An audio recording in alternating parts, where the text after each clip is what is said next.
Well, we can cross now to Stéphane in Paris.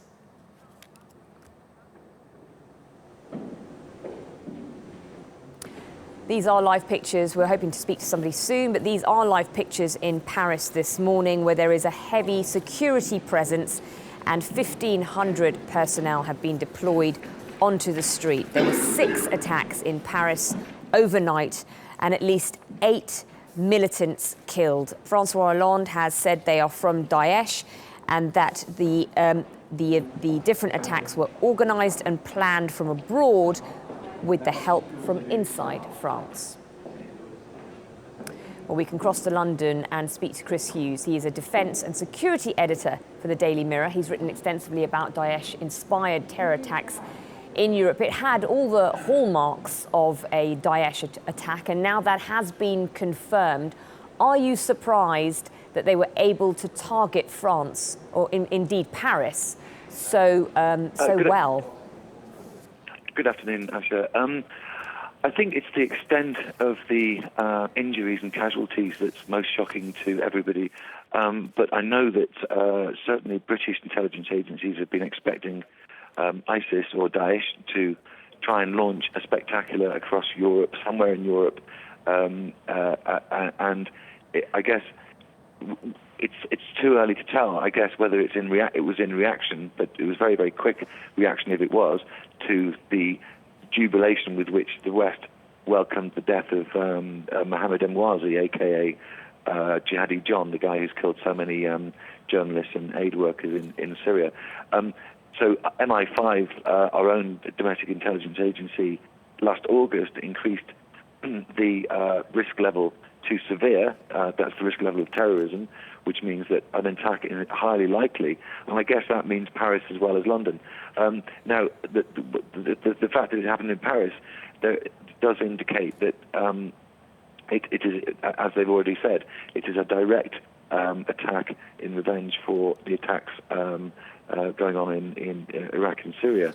But I think Paris would be seen as a kind of softer option than a target in the UK.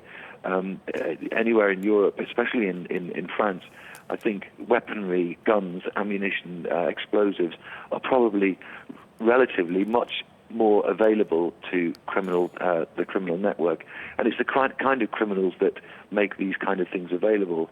In England, I can only speaking from our point of view, our gangster networks, the people who have access to weapons, tend to be not linked to countries which feel aggression towards civilians here. In Paris, there is much greater sort of North African, Middle Eastern community, which has been settled there for much longer. So the networks and also their contacts with, gun runners and people who could have access to the kind of things that you need to make bombs in the Balkans or wherever they got it from, their connections with these people are much greater. So I think the French police and security services and intelligence operators have a huge task on their hands. I think also it was stunning to see just how quickly France had armed police and soldiers on the streets reacting to this. There was nothing else they could have done. I doubt very much, I'm going to stick my neck out here, whether that could ever have taken place in Britain were we to suffer an attack of that magnitude. Chris Hughes, France has now suffered 2 major attacks this year. The first one was in January. Is it now more vulnerable than anywhere else? And how will these latest events change security in Paris and indeed the whole of France in the future? Well, it's clearly more vulnerable than anywhere else because Daesh was able to launch an attack there and meet such horrific violence on civilians last night. I think an awful lot of European countries have been connected with attacks on countries which have given birth to jihad in the past. And Paris does have a history of conflict with countries that are linked with jihadists.